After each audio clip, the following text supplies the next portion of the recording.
mais preocupante no Atlético pra mim não é o perder o título, é como perder o título. É perder o título sem dar um chute no gol do Cássio. É se apequenando no clássico. Porque uma coisa é reconhecer que o time tem mais qualidade, tá num momento ali, de uma maneira ou de outra, o Tite tinha mais tempo de trabalho que o Eduardo Domingues. Tudo certo. Mas, cara, você não dá um chute no gol do Cássio, no Mineirão, dividido, com o time que você tem, que tá devendo muito. Tá devendo muito no time do Atlético. Mas você não dá um chute no gol, pra mim isso é mais preocupante do que perder o título. Sem dúvida, Léo, sem dúvida. Na minha opinião, ganhou o melhor time. É o time que valorizou mais o campeonato, a conquista. Então, isso não tem nem que falar e ser questionado. Mas a forma como você perde diz muito sobre você, né? E aí a gente vê um contexto muito macro do que o Atlético está vivendo nos últimos anos. O Atlético, essa foi a 5ª final e o Atlético perdeu 4 finais, com 80% dos mesmos jogadores disputando essas finais. Então é o que a gente vinha falando desde o início, né, do programa lá atrás, que o fracasso está sendo normalizado no Atlético. A cada derrota, a cada vexame que o Atlético vem dando, nas finais, o Atlético, os jogadores têm essa postura de normalizar a derrota e tá tudo bem. Ontem a gente viu isso, o Atlético precisando fazer o gol e o Atlético sequer chutando a bola no gol do Cássio. Contratações que, na minha opinião, até foram assertivas, mas das 7 contratações que o Atlético fez na temporada, gastando 130 milhões de reais, apenas 2 estavam em campo no jogo mais importante da temporada. Dos 130 milhões que o Atlético contratou na janela, o Atlético foi a campo sem um primeiro volante. O primeiro volante que o Atlético contratou, ele estava no banco e foi preterido por um jogador que é criticado pela torcida, que não faz a função que esse jogador contratado faz.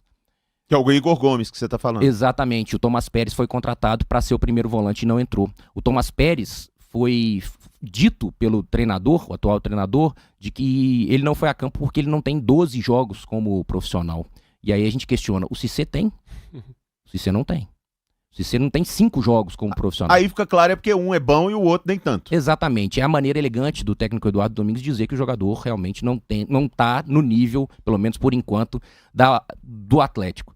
Enfim, o Atlético teve uma janela grande, longa, para corrigir as lacunas que há 2 anos não vêm sendo corrigidas e não segue sem corrigir. Não tem um zagueiro de elite, não tem um volante de primeira linha, um primeiro volante que protege. A gente fica brincando aí, o Fernando sonha com o volante e vou continuar sonhando, porque o campo mostra. Não é o Fernando que está pedindo, não é o torcedor que está pedindo.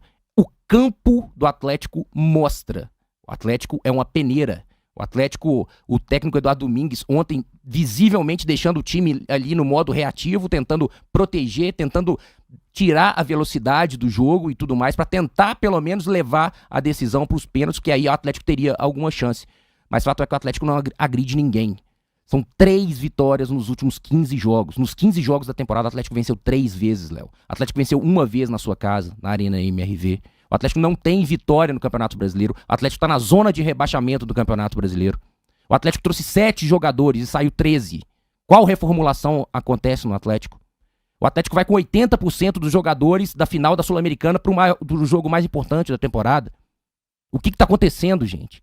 Eu acho que, assim, a culpa é também dos jogadores, obviamente, porque é uma postura inadmissível, você não dá um chute a gol, precisando disputar o título, entrar na história do clube com um heptacampeonato inédito, mas a culpa também é da gestão, que teve todo o tempo do mundo, teve não todos os milhões do mundo, mas 130 milhões para ir a campo no jogo mais importante da temporada, sem um primeiro volante, sem um zagueiro de elite. É só isso que eu tenho para falar. E falou pouco, mas falou bem, viu, Fernando? Porque acredito que você trouxe a opinião do torcedor atleticano nesta segunda-feira, deste DNA de fracasso que meio que está marcado no Atlético nesses últimos anos,